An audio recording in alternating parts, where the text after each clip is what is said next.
श्री शिवाय नमस्तुभ्यम। कल के अध्याय में हमने पढ़ा था कि भगवान शिव और माता सती का विवाह संपन्न हुआ और माता सती किस प्रकार से कैलाश पर्वत पर भगवान शिव के साथ वास करने के लिए अपने माता पिता के घर से रवाना होकर कैलाश पर्वत पर पहुंच गई। श्री शिव पुराण द्वितीय संहिता रुद्र संहिता का द्वितीय खंड सती खंड का 21वां अध्याय से आज हम पाठ करेंगे। इसमें माता सती के द्वारा प्रश्न पूछे जाएंगे और उनके उत्तर में भगवान शिव द्वारा ज्ञान दिया जा रहा है एवं नवधा भक्ति के स्वरूप का विवेचन भी किया जा रहा है। उसके साथ ही बहुत कुछ और भी जानेंगे और पाठ करेंगे। कैलाश तथा हिमालय पर्वत पर श्री शिव और सती के विविध विहारों का विस्तार पूर्वक वर्णन करने के पश्चात ब्रह्मा जी ने कहा, मुने, एक दिन की बात है, देवी सती एकांत में भगवान शंकर से मिली और उन्हें भक्ति पूर्वक प्रणाम करके दोनों हाथ जोड़कर खड़ी हो गई। प्रभु शंकर को पूर्ण प्रसन्न जानकर नमस्कार करके विनीत भाव से खड़ी हुई दक्ष कुमारी सती भक्ति भाव से अंजलि बांधे बोली। सती ने कहा, देव देव महादेव, करुणा सागर प्रभु, दीनोद्धार परायण महायोगीन, मुझ पर कृपा कीजिए। आप परम पुरुष हैं, सबके स्वामी हैं, रजोगुण सत्वगुण और तमोगुण से परे हैं। निर्गुण भी आप ही हैं, सगुण भी हैं, सबके साक्षी निर्विकार और महाप्रभु हैं। हर मैं धन्य हूँ जो आपकी कामिनी और आपके साथ सुंदर विहार करने वाली आपकी प्रिया हुई। स्वामीन, आप अपनी भक्त वत्सलता से ही प्रेरित होकर मेरे पति हुए हैं। नाथ, मैंने बहुत वर्षों तक आपके साथ विहार किया है। महेशान, इससे मैं अब बहुत संतुष्ट हुई हूँ और अब मेरा मन उधर से हट गया है। देवेश्वर हर, अब तो मैं उस परम तत्व का ज्ञान प्राप्त करना चाहती हूँ जो निरतिशय सुख प्रदान करने वाला है तथा जिसके द्वारा जीव संसार दुख से अनायास ही उद्धार पा सकता है।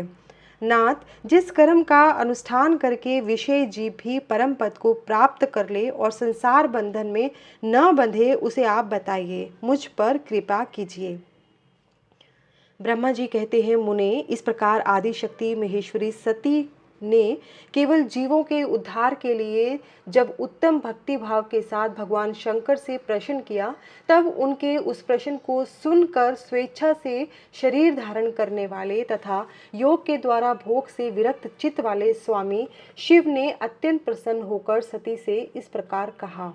शिव बोले, देवी दक्ष नंदिनी महेश्वरी, सुनो, मैं उसी परम तत्व का वर्णन करता हूँ जिससे वासनाबद्ध जीव तत्काल मुक्त हो सकता है। परमेश्वरी, तुम विज्ञान को परम तत्व जानो। विज्ञान वह है जिसके उदय होने पर मैं ब्रह्म हूँ ऐसा दृढ़ निश्चय हो जाता है। ब्रह्म के सिवा दूसरी किसी वस्तु का स्मरण नहीं रहता तथा उस विज्ञानी पुरुष की बुद्धि सर्वथा शुद्ध हो जाती है। प्रिय, वह विज्ञान दुर्लभ है। इस त्रिलोकी में उसका ज्ञाता कोई विरला ही होता है। वह जो और जैसा भी है सदा मेरा स्वरूप ही है, साक्षात परात्पर ब्रह्म है। उस विज्ञान की माता है मेरी भक्ति, जो भोग और मोक्ष रूप फल प्रदान करने वाली है। वह मेरी कृपा से सुलभ होती है। भक्ति 9 प्रकार की बताई गई है। देवी सती, भक्ति और ज्ञान में कोई भेद नहीं है। भक्त और ज्ञानी दोनों को ही सदा सुख प्राप्त होता है। जो भक्ति का विरोधी है उसे ज्ञान की प्राप्ति नहीं होती। देवी, मैं सदा भक्त के अधीन रहता हूँ और भक्ति के प्रभाव से जातिहीन मनुष्यों के घरों में भी चला जाता हूँ, इसमें संशय नहीं है। सती, वह भक्ति 2 प्रकार की है, सगुणा और निर्गुणा, जो वैधि अर्थात शास्त्र विधि से प्रेरित और स्वाभाविकी अर्थात हृदय से सहज अनुराग से प्रेरित भक्ति होती है, वह श्रेष्ठ है तथा इससे भिन्न जो कामना मूलक भक्ति होती है वह निम्न कोटि की मानी गई है। पूर्वोक्त सगुणा और निर्गुणा ये दोनों प्रकार की ही भक्तियाँ नैष्ठिकी और अनैष्ठिकी के भेद से 2 भेद वाली हो जाती हैं। नैष्ठिकी भक्ति 6 प्रकार की जाननी चाहिए और अनैष्ठिकी एक ही प्रकार की कही गई है। विद्वान पुरुष विहिता और अविहिता आदि भेद से उसे अनेक प्रकार की मानते हैं। इन द्विविध भक्तियों के बहुत से भेद प्रभेद होने के कारण इनके तत्व का अन्यत्र वर्णन किया गया है। प्रिय मुनियों ने सगुणा और निर्गुणा दोनों भक्तियों के 9 अंग बताए हैं। दक्षिणंदिनी, मैं उन 9 अंगों का वर्णन करता हूँ, तुम प्रेम से सुनो। देवी, श्रवण, कीर्तन, स्मरण, सेवन, दास्य, अर्चन, सदा मेरा वंदन, सख्य और आत्मसमर्पण, ये विद्वानों ने भक्ति के 9 अंग माने हैं। शिवे, भक्ति के उपांग भी बहुत से बताए गए हैं। देवी, अब तुम मन लगाकर मेरी भक्ति के पूर्वोक्त 9 अंगों के पृथक पृथक लक्षण सुनो। वे लक्षण भोग तथा मोक्ष प्रदान करने वाले हैं। जो स्थिर आसन से बैठकर तन मन आदि से मेरी कथा कीर्तन आदि का नित्य सम्मान करता हुआ प्रसन्नता पूर्वक अपने श्रवण पुटों से उसके अमृतोपम रस का पान करता है, उसके इस साधन को श्रवण कहते हैं। जो हृदयाकाश के द्वारा मेरे दिव्य जन्म कर्मों का चिंतन करता हुआ प्रेम से वाणी द्वारा उनका उच्च स्वर से उच्चारण करता है, उसके इस भजन साधन को कीर्तन कहते हैं। देवी, मुझ नित्य महेश्वर को सदा और सर्वत्र व्यापक जानकर जो संसार में निरंतर निर्भय रहता है, उसी को स्मरण कहा गया है। अरुणोदय से लेकर हर समय सेव्य की अनुकूलता का ध्यान रखते हुए हृदय और इंद्रियों से जो निरंतर सेवा की जाती है, वही सेवन नामक भक्ति है। अपने को प्रभु का किंकर समझकर हृदयामृत के भोग से स्वामी का सदा प्रिय संपादन करना दास्य कहा गया है। अपने धन वैभव के अनुसार शास्त्रीय विधि से मुझ परमात्मा को सदा पाद्य आदि 16 उपचारों का जो समर्पण करना है, उसे अर्चन कहते हैं। मन से ध्यान और वाणी से वंदनात्मक मंत्रों के उच्चारण पूर्वक 8 अंगों से भूतल का स्पर्श करते हुए जो इष्ट देव को नमस्कार किया जाता है, उसे वंदन कहते हैं। ईश्वर मंगल या अमंगल जो कुछ भी करता है, वह सब मेरे मंगल के लिए ही है, ऐसा दृढ़ विश्वास रखना सख्य भक्ति का लक्षण है। देह आदि जो कुछ भी अपनी कही जाने वाली वस्तु है, वह सब भगवान की प्रसन्नता के लिए उन्हीं को समर्पित करके अपने निर्वाह के लिए भी कुछ बचाकर न रखना अथवा निर्वाह की चिंता से भी रहित हो जाना आत्मसमर्पण कहलाता है। ये मेरी भक्ति के 9 अंग हैं, जो भोग और मोक्ष प्रदान करने वाले हैं। इनसे ज्ञान का प्राकट्य होता है तथा ये सब साधन मुझे अत्यंत प्रिय हैं। मेरी भक्ति के बहुत से उपांग भी कहे गए हैं, जैसे बिल्व आदि का सेवन आदि। इनको विचार से समझ लेना चाहिए। प्रिय, इस प्रकार मेरी सांगोपांग भक्ति सबसे उत्तम है। यह ज्ञान वैराग्य की जननी है और मुक्ति इसकी दासी है। यह सदा सब साधनों के ऊपर विराजमान है। इसके द्वारा संपूर्ण कर्मों के फल की प्राप्ति होती है। यह भक्ति मुझे सदा तुम्हारे समान ही प्रिय है। जिसके चित्त में नित्य निरंतर यह भक्ति निवास करती है, वह साधक मुझे अत्यंत प्यारा है। देवेश्वरी, तीनों लोकों और चारों युगों में भक्ति के समान दूसरा कोई सुखदायक मार्ग नहीं है। कलयुग में तो यह विशेष सुखद एवं सुविधाजनक है। देवी, कलयुग में प्राय ज्ञान और वैराग्य के कोई ग्राहक नहीं हैं, इसलिए वे दोनों वृद्ध, उत्साह शून्य और जर्जर हो गए हैं। परंतु भक्ति कलयुग में तथा अन्य सब युगों में भी प्रत्यक्ष फल देने वाली है। भक्ति के प्रभाव से मैं सदा उसके वश में रहता हूँ, इसमें संशय नहीं है। संसार में जो भक्तिमान पुरुष है, उसकी मैं सदा सहायता करता हूँ, उसके सारे विघ्नों को दूर हटाता हूँ। उस भक्त का जो शत्रु होता है, वह मेरे लिए दंडनीय है, इसमें संशय नहीं है। नमः शिवाय। देवी, मैं अपने भक्तों का रक्षक हूँ। भक्त की रक्षा के लिए ही मैंने कुपित हो अपने नेत्र जनित अग्नि से काल को भी दग्ध कर डाला था। प्रिय, भक्त के लिए मैं पूर्व काल में सूर्य पर भी अत्यंत क्रुद्ध हो उठा था और शूल लेकर मैंने उसे मार भगाया था। देवी, भक्त के लिए मैंने सैन्य सहित रावण को भी क्रोधपूर्वक त्याग दिया और उसके प्रति कोई पक्षपात नहीं किया। सती देवेश्वरी, बहुत कहने से क्या लाभ, मैं सदा ही भक्त के अधीन रहता हूँ और भक्ति करने वाले पुरुष के अत्यंत वश में हो जाता हूँ। ब्रह्मा जी कहते हैं, नारद, इस प्रकार भक्त का महत्व सुनकर दक्ष कन्या सती को बड़ा हर्ष हुआ। उन्होंने अत्यंत प्रसन्नता पूर्वक भगवान शिव को मन ही मन प्रणाम किया। मुने सती देवी ने पुनः भक्ति कांड विषयक शास्त्र के विषय में भक्ति पूर्वक पूछा। उन्होंने जिज्ञासा की कि जो लोक में सुखदायक तथा जीवों के उद्धार के साधनों का प्रतिपादक है वह शास्त्र कौन सा है। उन्होंने यंत्र मंत्र शास्त्र, उसके महात्म्य तथा अन्य जीवोद्धारक धर्म में साधनों के विषय में विशेष रूप से जानने की इच्छा प्रकट की। सती के इस प्रश्न को सुनकर शंकर जी के मन में बड़ी प्रसन्नता हुई। उन्होंने जीवों के उद्धार के लिए सब शास्त्रों का प्रेम पूर्वक वर्णन किया। महेश्वर ने पांचों अंगों सहित तंत्र शास्त्र, यंत्र शास्त्र तथा भिन्न भिन्न देवेश्वरों की महिमा का वर्णन किया। मुनीश्वर इतिहास कथा सहित उन देवताओं के भक्तों की महिमा का, वर्णाश्रम धर्मों का तथा राज धर्मों का भी निरूपण किया। पुत्र और स्त्री के धर्म की महिमा का, कभी नष्ट न होने वाले वर्णाश्रम धर्म का और जीवों को सुख देने वाले वैदिक शास्त्र तथा ज्योतिष शास्त्र का भी वर्णन किया। महेश्वर ने कृपा करके उत्तम सामुद्रिक शास्त्र का तथा और भी बहुत से शास्त्रों का तत्वतः वर्णन किया। इस प्रकार लोकोपकार करने के लिए सद्गुण संपन्न शरीर धारण करने वाले त्रिलोक सुखदायक और सर्वज्ञ सती शिव हिमालय के कैलाश शिखर पर तथा अन्य अन्य स्थानों में नाना प्रकार की लीलाएं करते थे। वे दोनों दंपति साक्षात परब्रह्म स्वरूप हैं। नारद जी बोले, विधे प्रजानाथ महाप्राज्ञ दयानिधे, आपने भगवान शंकर तथा देवी सती के मंगलकारी सुयश का श्रवण कराया है। अब इस समय पुनः प्रेम पूर्वक उनके उत्तम यश का वर्णन कीजिए। उन शिव दंपति ने वहां रहकर कौन सा चरित्र किया था। ब्रह्मा जी ने कहा, मुने तुम मुझसे सती और शिव के चरित्र का प्रेम से श्रवण करो। वे दोनों दंपति वहां लौकिकी गति का आश्रय ले नित्य निरंतर क्रीड़ा किया करते थे। तदनंतर महादेवी सती को अपने पति शंकर का वियोग प्राप्त हुआ, ऐसा कुछ श्रेष्ठ बुद्धि वाले विद्वानों का कथन है। परंतु मुने, वास्तव में उन दोनों का परस्पर वियोग कैसे हो सकता है, क्योंकि वे दोनों वाणी और अर्थ के समान एक दूसरे से सदा मिले जुले हैं, शक्ति और शक्तिमान हैं तथा चित्त स्वरूप हैं। फिर भी उनमें लीला विषयक रुचि होने के कारण वह सब कुछ संघटित हो सकता है। सती और शिव यद्यपि ईश्वर हैं तो भी लौकिक रति का अनुसरण करके वे जो जो लीलाएं करते हैं वे सब संभव हैं। दक्ष कन्या सती ने जब देखा कि मेरे पति ने मुझे त्याग दिया है, तब वे अपने पिता दक्ष के यज्ञ में गई और वहां भगवान शंकर का अनादर देख उन्होंने अपने शरीर को त्याग दिया।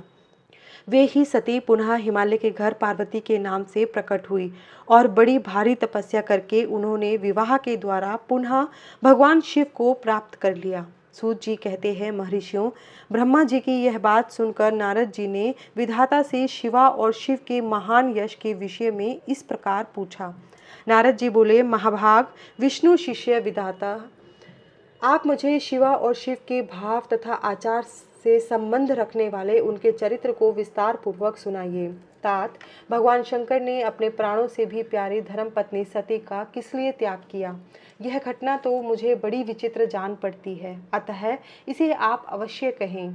आज आपके पुत्र दक्ष के यज्ञ में भगवान शिव का अनादर कैसे हुआ और वहां पिता के यज्ञ में जाकर सती ने अपने शरीर का त्याग किस प्रकार किया? उसके बाद वहां क्या हुआ? भगवान महेश्वर ने क्या किया? यह सब बातें मुझसे कहिए। इन्हें सुनने के लिए मेरे मन में बड़ी श्रद्धा है। ब्रह्मा जी कहते हैं, मेरे पुत्रों में श्रेष्ठ महाप्राज्ञ तात नारद, तुम महर्षियों के साथ भगवान चंद्रमौली का यह चरित्र सुनो। श्री विष्णु आदि देवताओं से सेवित पर ब्रह्म महेश्वर को नमस्कार करके मैं उनके महान अद्भुत चरित्र का वर्णन आरंभ करता हूँ। मुने, यह सब भगवान शिव की लीला ही है। वे प्रभु अनेक प्रकार की लीला करने वाले स्वतंत्र और निर्विकार हैं। देवी सती भी वैसी ही हैं, अन्यथा वैसा कर्म करने में कौन समर्थ हो सकता है? परमेश्वर शिव ही परब्रह्म परमात्मा है। एक समय की बात है, तीनों लोकों में विचरने वाले लीला विशारद भगवान रुद्र सती के साथ बैल पर आरूढ़ हो इस भूतल पर भ्रमण कर रहे थे। घूमते घूमते वे दंडकारण्य में आए। वहां उन्होंने लक्ष्मण सहित भगवान श्री राम को देखा, जो रावण द्वारा छल पूर्वक हरी गई अपनी प्यारी पत्नी सीता की खोज कर रहे थे। वे हा सीते ऐसे उच्च स्वर से पुकारते, जहां तहां देखते और बारंबार रोते थे। उनके मन में विरह का आवेश छा गया था। सूर्यवंश में उत्पन्न वीर भूपाल दशरथ नंदन भरत अग्रज श्री राम आनंद रहित हो लक्ष्मण के साथ वन में भ्रमण कर रहे थे और उनकी कांति फीकी पड़ गई थी। उस समय उदार चेता पूर्ण काम भगवान शंकर ने बड़ी प्रसन्नता के साथ उन्हें प्रणाम किया और जय जयकार करके वे दूसरी ओर चल दिए। भक्त वत्सल शंकर ने उस वन में श्री राम के सामने अपने को प्रकट नहीं किया। भगवान शिव की मोह में डालने वाली ऐसी लीला देख सती को बड़ा विस्मय हुआ। वे उनकी माया से मोहित हो उनसे इस प्रकार बोली।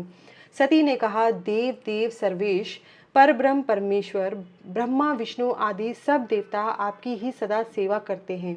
आप ही सबके द्वारा प्रणाम करने योग्य हैं। सबको आपका ही सर्वदा सेवन और ध्यान करना चाहिए। वेदांत शास्त्र के अनुसार यतन पूर्वक जानने योग्य निर्विकार परम प्रभु आप ही हैं। नाथ, ये दोनों धनुर्धर वीर वन में विचरते हुए कलेश के भागी और दीन हो रहे हैं। इनमें जो ज्येष्ठ है उसकी अंग कांति नील कमल के समान श्याम है। उसे देखकर किस कारण से आप आनंद विभोर हो उठे थे? आपका चित्त क्यों अत्यंत प्रसन्न हो गया था? आप इस समय भक्त के समान विनम्र क्यों हो गए थे? स्वामिन कल्याणकारी शिव, आप मेरे संशय को सुने। प्रभु सेव्य स्वामी, अपने सेवक को प्रणाम करें, यह उचित नहीं जान पड़ता। ब्रह्मा जी कहते हैं, नारद, कल्याण में परमेश्वरी आदि शक्ति सती देवी ने शिव की माया के वशीभूत होकर जब भगवान शिव से इस प्रकार प्रश्न किया, तब सती की वह बात सुनकर लीला विशारद परमेश्वर शंकर हंसकर उनसे इस प्रकार बोले। परमेश्वर ने कहा, देवी सुनो, मैं प्रसन्नता पूर्वक यथार्थ बात कहता हूँ, इसमें छल नहीं है। वरदान के प्रभाव से ही मैंने इन्हें आदर पूर्वक प्रणाम किया है। प्रिय, ये दोनों भाई वीरों द्वारा सम्मानित हैं। इनके नाम हैं श्री राम और लक्ष्मण। इनका प्राकट्य सूर्य वंश में हुआ है। ये दोनों राजा दशरथ के विद्वान पुत्र हैं। इनमें जो गोरे रंग के छोटे बंधु हैं वे साक्षात शेष के अंश हैं। उनका नाम लक्ष्मण है। इनके बड़े भाई का नाम श्री राम है। इनके रूप में भगवान विष्णु ही अपने संपूर्ण अंश से प्रकट हुए हैं। उपद्रव इनसे दूर ही रहते हैं। ये साधु पुरुषों की रक्षा और हम लोगों के कल्याण के लिए इस पृथ्वी पर अवतीर्ण हुए हैं। ऐसा कहकर सृष्टिकर्ता भगवान शंभु चुप हो गए। भगवान शिव की ऐसी बात सुनकर भी सती के मन को इस पर विश्वास नहीं हुआ। क्यों न हो, भगवान शिव की माया बड़ी प्रबल है। वह संपूर्ण त्रिलोकी को मोह में डाल देने वाली है। सती के मन में मेरी बात पर विश्वास नहीं है, यह जानकर लीला विशारद प्रभु सनातन शंभु यूं बोले। शिव ने कहा, देवी मेरी बात सुनो। यदि तुम्हारे मन में मेरे कथन पर विश्वास नहीं है तो तुम वहां जाकर अपनी बुद्धि से श्री राम की परीक्षा कर लो। प्यारी सती, जिस प्रकार तुम्हारा मोह या भ्रम नष्ट हो जाए वह करो। तुम वहां जाकर परीक्षा करो, तब तक मैं इस बरगद के नीचे खड़ा हूँ। ब्रह्मा जी कहते हैं, नारद, भगवान शिव की आज्ञा से ईश्वरी सती वहां गई और मन ही मन यह सोचने लगी कि मैं वनचारी राम की कैसे परीक्षा करूं। अच्छा, मैं सीता का रूप धारण करके राम के पास चलूं। यदि राम साक्षात विष्णु है तब तो सब कुछ जान लेंगे, अन्यथा वे मुझे नहीं पहचानेंगे। ऐसा विचार कर सती सीता बनकर श्री राम के समीप उनकी परीक्षा लेने के लिए गईं। वास्तव में वे मोह में पड़ गई थीं। सती को सीता के रूप में सामने आए देख शिव शिव का जप करते हुए रघुकुल नंदन श्री राम सब कुछ जान गए और हंसते हुए उन्हें नमस्कार करके बोले। श्री राम ने पूछा, माता सती, आपको नमस्कार है। आप प्रेम पूर्वक बताएं, भगवान शंभु कहाँ गए हैं? आप पति के बिना अकेली ही इस वन में क्यों कर आई? देवी, आपने अपना रूप त्याग कर किस लिए यह नूतन रूप धारण किया है? मुझ पर कृपा करके इसका कारण बताइए। श्री रामचंद्र जी की यह बात सुनकर सती उस समय आश्चर्यचकित हो गई। वे शिवजी की कही हुई बात का स्मरण करके और उसे यथार्थ समझकर बहुत लज्जित हुई। श्री राम को साक्षात विष्णु जान अपने रूप को प्रकट करके मन ही मन भगवान शिव के चरणारविंदों का चिंतन कर प्रसन्नचित हुई सती उनसे इस तरह बोली, रघुनंदन, स्वतंत्र परमेश्वर भगवान शिव मेरे तथा अपने पार्षदों के साथ पृथ्वी पर भ्रमण करते हुए इस वन में आ गए थे। यहाँ उन्होंने सीता की खोज में लगे हुए लक्ष्मण सहित आपको देखा। उस समय सीता के लिए आपके मन में बड़ा कलेश था और आप विरह शोक से पीड़ित दिखाई देते थे। उस अवस्था में आपको प्रणाम करके वे चले गए और उस वट वृक्ष के नीचे अभी खड़े ही हैं। भगवान शिव बड़े आनंद के साथ आपके वैष्णव रूप की उत्कृष्ट महिमा का गान कर रहे थे। यद्यपि उन्होंने आपको चतुर्भुज विष्णु के रूप में नहीं देखा, तो भी आपका दर्शन करते ही वे आनंद विभोर हो गए। इस निर्मल रूप की ओर देखते हुए उन्हें बड़ा आनंद प्राप्त हुआ। इस विषय में मेरे पूछने पर भगवान शंभु ने जो बात कही, उसे सुनकर मेरे मन में भ्रम उत्पन्न हो गया। अतः राघवेंद्र, मैंने उनकी आज्ञा लेकर आपकी परीक्षा की है। श्री राम, अब मुझे ज्ञात हो गया है कि आप साक्षात विष्णु हो। आपकी सारी प्रभुता मैंने अपनी आँखों से देख ली। अब मेरा संशय दूर हो गया। तो भी महामते, आप मेरी बात सुनो। मेरे सामने यह सच सच बताओ कि आप भगवान शिव के भी वंदनीय कैसे हो गए। मेरे मन में यही एक संदेह है, इसे निकाल दो और शीघ्र ही मुझे पूर्ण शांति प्रदान करो। सती का यह वचन सुनकर श्री राम के नेत्र प्रफुल्ल कमल के समान खिल उठे।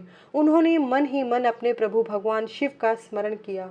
इससे उनके हृदय में प्रेम की बाढ़ आ गई। मुने, आज्ञा न होने के कारण वे सती के साथ भगवान शिव के निकट नहीं गए तथा मन ही मन उनकी महिमा का वर्णन करके श्री रघुनाथ जी ने सती से कहना प्रारंभ किया। श्री राम जी बोले, देवी, प्राचीन काल में एक समय परम स्रष्टा भगवान शंभु ने अपने परात्पर धाम में विश्वकर्मा को बुलाकर उनके द्वारा अपनी गौशाला में एक रमणीय भवन बनवाया, जो बहुत ही विस्तृत था। उसमें एक श्रेष्ठ सिंहासन का भी निर्माण कराया। उस सिंहासन पर भगवान शंकर ने विश्वकर्मा द्वारा एक छत्र बनवाया, जो बहुत ही दिव्य, सदा के लिए अद्भुत और परम उत्तम था। तत्पश्चात उन्होंने सब ओर से इंद्र आदि देवगणों, सिद्धों, गंधर्वों, नाग आदि को तथा संपूर्ण उपदेवों को भी शीघ्र वहां बुलाया। समस्त वेदों और आगमों को, पुत्रों सहित ब्रह्मा जी को, मुनियों को तथा अप्सराओं सहित समस्त देवियों को, जो नाना प्रकार की वस्तुओं से संपन्न थी, आमंत्रित किया। इनके सिवा देवताओं, ऋषियों, सिद्धों और नागों की 16-16 कन्याओं को भी बुलवाया, जिनके हाथों में मांगलिक वस्तुएं थी। मुने वीणा, मृदंग आदि नाना प्रकार के वाद्यों को बजवाकर सुंदर गीतों द्वारा महान उत्सव रचाया। संपूर्ण औषधियों के साथ राज्याभिषेक के योग्य द्रव्य एकत्रित किए गए। प्रत्यक्ष तीर्थों के जलों से भरे हुए 5 कलश भी मंगवाए गए।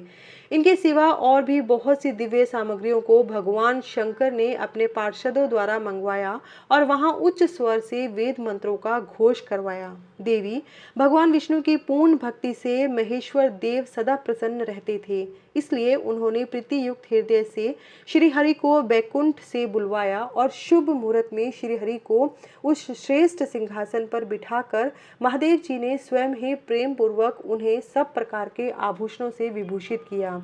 उनके मस्तक पर मनोहर मुकुट बांधा गया और उनसे मंगल कौतुक कराए गए। यह सब हो जाने के बाद महेश्वर ने स्वयं ब्रह्मांड मंडप में श्रीहरि का अभिषेक किया और उन्हें अपना वह सारा ऐश्वर्य प्रदान किया, जो दूसरों के पास नहीं था। तदनंतर स्वतंत्र ईश्वर भक्तवत्सल शंभु ने श्रीहरि का स्तवन किया और अपनी पराधीनता अर्थात भक्त परवशता को सर्वत्र प्रसिद्ध करते हुए वे लोककर्ता ब्रह्मा से इस प्रकार बोले। महेश्वर ने कहा, लोकेश, आज से मेरी आज्ञा के अनुसार ये विष्णु हरि स्वयं मेरे वंदनीय हो गए। इस बात को भी सभी सुन रहे हैं। तात, तुम संपूर्ण देवता आदि के साथ इन श्री हरि को प्रणाम करो और ये वेद मेरी आज्ञा से मेरी ही तरह इन श्री हरि का वर्णन करें।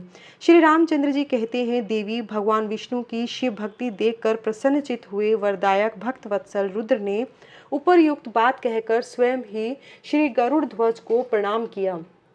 तदनंतर ब्रह्मा आदि देवताओं, मुनियों और सिद्ध आदि ने भी उस समय श्री हरि की वंदना की। इसके बाद अत्यंत प्रसन्न हुए भक्त वत्सल महेश्वर ने देवताओं के समक्ष श्री हरि को बड़े बड़े वर प्रदान किए। महेश बोले, हरे, तुम मेरी आज्ञा से संपूर्ण लोकों के कर्ता, पालक और संहारक हो। धर्म, अर्थ और काम के दाता तथा दुर्नीति अथवा अन्याय करने वाले दुष्टों को दंड देने वाले हो। महान बल पराक्रम से संपन्न जगत पूज्य जगदीश्वर बने रहो। सम्रांगन में तुम कहीं भी जीते नहीं जा सकोगे। मुझसे भी तुम कभी पराजित नहीं होगे। तुम मुझसे मेरी दी हुई 3 प्रकार की शक्तियां ग्रहण करो। एक तो इच्छा आदि की सिद्धि, दूसरी नाना प्रकार की लीलाओं को प्रकट करने की शक्ति और तीसरी तीनों लोकों में नित्य स्वतंत्रता। हरे, जो तुमसे द्वेष करने वाले हैं वे निश्चय ही मेरे द्वारा प्रयत्न पूर्वक दंडनीय होंगे। विष्णु, मैं तुम्हारे भक्तों को उत्तम मोक्ष प्रदान करूंगा। तुम इस माया को भी ग्रहण करो जिसका निवारण करना देवता आदि के लिए भी कठिन है तथा जिससे मोहित होने पर यह विश्व जड़ रूप हो जाएगा। हरे, तुम मेरी बाईं भुजा हो और विधाता दाहिनी भुजा हैं। तुम इन विधाता के भी उत्पादक और पालक हो। मेरा हृदय रूप जो रुद्र है वही मैं हूँ, इसमें संशय नहीं है। वह रुद्र तुम्हारा और ब्रह्मा आदि देवताओं का भी निश्चय ही पूज्य है। तुम यहाँ रहकर विशेष रूप से संपूर्ण जगत का पालन करो। नाना प्रकार की लीलाएं करने वाले विभिन्न अवतारों द्वारा सदा सबकी रक्षा करते रहो। मेरे चिन्मय धाम में तुम्हारा जो यह परम वैभवशाली और अत्यंत उज्जवल स्थान है वह गोलोक नाम से विख्यात होगा। हरे, भूतल पर जो तुम्हारे अवतार होंगे वे सबके रक्षक और मेरे भक्त होंगे। मैं उनका अवश्य दर्शन करूंगा। वे मेरे वर से सदा प्रसन्न रहेंगी। श्री राम जी कहते हैं, देवी, इस प्रकार श्री हरि को अपना अखंड ऐश्वर्य सौंपकर उमा वल्लभ भगवान हर स्वयं कैलाश पर्वत पर रहते हुए अपने पार्षदों के साथ स्वच्छंद क्रीड़ा करते हैं। तभी से भगवान लक्ष्मीपति वहाँ गोप वेश धारण करके आए और गोप गोपी तथा गौओं के अधिपति होकर बड़ी प्रसन्नता के साथ रहने लगे। वे श्री विष्णु प्रसन्नचित्त हो समस्त जगत की रक्षा करने लगे। वे शिव की आज्ञा से नाना प्रकार के अवतार ग्रहण करके जगत का पालन करते हैं। इस समय वे ही श्री हरि भगवान शंकर की आज्ञा से 4 भाइयों के रूप में अवतीर्ण हुए हैं। उन 4 भाइयों में सबसे बड़ा मैं राम हूँ, दूसरे भरत हैं, तीसरे लक्ष्मण हैं और चौथे भाई शत्रुघ्न हैं। देवी, मैं पिता की आज्ञा से सीता और लक्ष्मण के साथ वन में आया था। यहाँ किसी निशाचर ने मेरी पत्नी सीता को हर लिया है और मैं विरही होकर भाई के साथ इस वन में अपनी प्रिया का अन्वेषण करता हूँ। जब आपका दर्शन प्राप्त हो गया तब सर्वथा मेरा कुशल मंगल ही होगा। माँ सती, आपकी कृपा से ऐसा होने में कोई संदेह नहीं है। देवी, निश्चय ही आपकी ओर से मुझे सीता की प्राप्ति विषयक वर प्राप्त होगा। आपके अनुग्रह से उस दुख देने वाले पापी राक्षस को मारकर मैं सीता को अवश्य प्राप्त करूंगा। आज मेरा महान सौभाग्य है जो आप दोनों ने मुझ पर कृपा की। जिस पर आप दोनों दयालु हो जाएं वह पुरुष धन्य और श्रेष्ठ है। इस प्रकार बहुत सी बातें कहकर कल्याणमयी सीता देवी को प्रणाम करके रघुकुल शिरोमणि श्री राम उनकी आज्ञा से उस वन में विचरने लगे। पवित्र हृदय वाले श्री राम की यह बात सुनकर सती मन ही मन शिव भक्ति परायण रघुनाथ जी की प्रशंसा करती हुई बहुत प्रसन्न हुई, पर अपने कर्म को याद करके उनके मन में बड़ा शोक हुआ। उनकी अंग कांति फीकी पड़ गई। वे उदास होकर शिवजी के पास लौटी। मार्ग में जाती हुई देवी सती बारंबार चिंता करने लगी कि मैंने भगवान शिव की बात नहीं मानी और श्री राम के प्रति कुत्सित बुद्धि कर ली। अब शंकर जी के पास जाकर उन्हें क्या उत्तर दूंगी। इस प्रकार बारंबार विचार करके उन्हें उस समय बड़ा पश्चाताप हुआ। शिव के समीप जाकर सती ने उन्हें मन ही मन प्रणाम किया। उनके मुख पर विषाद छा रहा था। वे शोक से व्याकुल और निस्तेज हो गई थीं। सती को दुखी देख भगवान हर ने उनका कुशल समाचार पूछा और प्रेम पूर्वक कहा, तुमने किस प्रकार परीक्षा ली। उनकी यह बात सुनकर सती मस्तक झुकाए उनके पास खड़ी हो गई। उनका मन शोक तथा विषाद में डूबा हुआ था। भगवान महेश्वर ने ध्यान लगाकर सती का सारा चरित्र जान लिया और उन्हें मन से त्याग दिया। वेद धर्म का प्रतिपालन करने वाले परमेश्वर शिव ने अपनी पहले की हुई प्रतिज्ञा को नष्ट नहीं होने दिया। सती का मन से त्याग करके वे अपने निवास भूत कैलाश पर्वत पर चले गए। मार्ग में महेश्वर और सती को सुनाते हुए आकाशवाणी बोली, परमेश्वर तुम धन्य हो और तुम्हारी यह प्रतिज्ञा भी धन्य है। तीनों लोकों में तुम्हारे जैसा महायोगी और महाप्रभु दूसरा कोई नहीं है। वह आकाशवाणी सुनकर देवी सती की कांति फीकी पड़ गई। उन्होंने भगवान शिव से पूछा, नाथ मेरे परमेश्वर आपने कौन सी प्रतिज्ञा की है, बताइए। सती की इस प्रकार पूछने पर भी उनका हित चाहने वाले प्रभु ने पहले अपने विवाह के विषय में भगवान विष्णु के सामने जो प्रतिज्ञा की थी वह नहीं बताया। मुने उस समय सती ने अपने प्राण वल्लभ पति भगवान शिव का ध्यान करके उस समस्त कारण को जान लिया जिससे उनके प्रियतम ने उन्हें त्याग दिया था। शंभु ने मेरा त्याग कर दिया। इस बात को जानकर दक्ष कन्या सती शीघ्र ही अत्यंत शोक में डूब गई और बारंबार सिसकने लगी। सती के मनोभाव को जानकर शिव ने उनके लिए जो प्रतिज्ञा की थी उसे गुप्त ही रखा और वे दूसरी बहुत सी कथाएं कहने लगे। नाना प्रकार की कथाएं कहते हुए वे सती के साथ कैलाश पर जा पहुंचे। श्रेष्ठ आसन पर स्थित हो चित्त वृत्तियों के निरोध रूपक समाधि लगा अपने स्वरूप का ध्यान करने लगी। सती मन में अत्यंत विषाद ले अपने उस धाम में रहने लगी। मुने शिवा और शिव के उस चरित्र को कोई नहीं जानता था। महामुने स्वेच्छा से शरीर धारण करके लोक लीला का अनुसरण करने वाले उन दोनों प्रभुओं का इस प्रकार वहां रहते हुए दीर्घ काल व्यतीत हो गया। तत्पश्चात उत्तम लीला करने वाले महादेव जी ने ध्यान तोड़ा। यह जानकर जगदम्बा सती वहां आई और उन्होंने व्यथित हृदय से शिव के चरणों में प्रणाम किया। उदार चिता शंभु ने उन्हें अपने सामने बैठने के लिए आसन दिया और बड़े प्रेम से बहुत सी मनोरम कथाएं कहीं। उन्होंने वैसी ही लीला करके सती के शोक को तत्काल दूर कर दिया। वे पूर्ववत सुखी हो गई। फिर भी शिव ने अपनी प्रतिज्ञा को नहीं छोड़ा। तात परमेश्वर शिव के विषय में यह कोई आश्चर्य की बात नहीं समझनी चाहिए। मुनि लोग शिवा और शिव की ऐसी ही कथा कहते हैं। कुछ मनुष्य उन दोनों में वियोग मानते हैं, परंतु उनमें वियोग कैसे संभव है? शिवा और शिव के चरित्र को वास्तविक रूप से कौन जानता है? वे दोनों सदा अपनी इच्छा से खेलते और भांति भांति की लीलाएं करते हैं। सती और शिव वाणी और अर्थ की भांति एक दूसरे से नित्य संयुक्त हैं। उन दोनों में वियोग होना असंभव है। उनकी इच्छा से ही उनमें लीला वियोग हो सकता है। इसी के साथ इस रुद्र संहिता का द्वितीय खंड का 25वां अध्याय समाप्त होता है। आगे के अध्याय में हम जानेंगे दक्ष ने किस प्रकार यज्ञ का आयोजन कर भगवान शिव का तिरस्कार किया और नंदी द्वारा ब्राह्मण कुल को कौन सा शाप प्रदान किया गया। भगवान शिव का नंदी को शांत करना आदि सब भगवान की लीलाएं हम आगे जानेंगे कल के अध्याय में। ओम नमः शिवाय। नमः शिवाय शक्ति। नमो नमः।